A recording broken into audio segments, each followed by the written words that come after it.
Dala Afrika jatend piny William RUTO chika pisas mag Obila mondo lokre kendo chako tiyo tijegi kaluwore gi chik.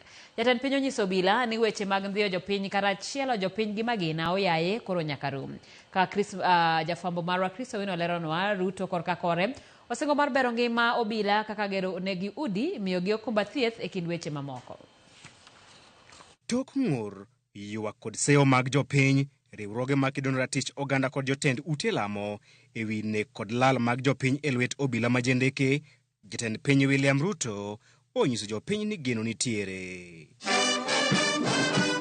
Ka oloso e nyasi mar yawo ayanga andike madhi tayo tije mag apisas mag Obila, RUTO onyiso Obila ni koro nyaka giti kaluwore kod chik kendo weyo time mag ndhiyo kata nego jopiny ataro mar chik. Kenyans should experience a shift in policing from practices characterized by extrajudicial illegality, impunity, and excesses to an approach defined by adherence to due process and the rule of law, fostering excellent relations with communities and inspiring trust among citizens. Events in Kenya this year have highlighted the importance of these challenges, including the need to rebuild the trust of Kenyans in the police's determination to uphold their constitutional rights to peaceful protest and freedom from arbitrary detention. The launch of this strategic plan, therefore, we now have a roadmap with a clear vision to guide the police for the next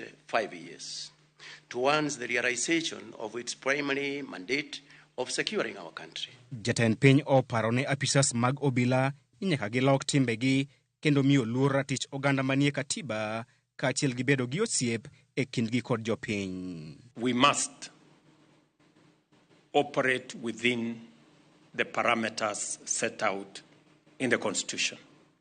We must protect the lives, property, liberties of citizens and our democracy. Osiep ma wach e kind oganda jo Kenya kod Obila ne okethore mokalo tok ng'anyo mag rowere mag Gen Z kendo jatend piny ojiwo jopiny mondo omi Obila luor kendo siro gi lwedo. It cannot be the case that while our security men and women are doing their utmost, they are being attacked, they are being vilified, they have no support. Kaka yo mar duoko lwete, RUTO osingo mar bero ngima apisas mag Obila kuom gero negi ute manyangafu. The good news is that we have completed the first 582 housing units, 1,000 are under construction, and 17,000 additional houses for the police. We are at the tail end of procurement. Let me just quickly begin by appreciating the support that you have given to all of us and the fact that you've been able to match your commitments by action. Your Excellency, one of the first assignments you took when you came into office was to set up the Maraga Task Force that looked into a number of issues that bedevil the services.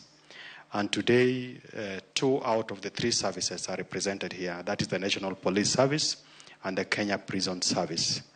And as part of that journey, the strategic plans that are being launched today, to a large extent, speak to that strategic framework. Chris Owino, Ramogi TV, Nairobi. Jarup jatend piny Kithure Kindiki owacho ni kwan omenda maromo bilion 32 ibiro chwal ne counties kaka gope mar dwe mar 11.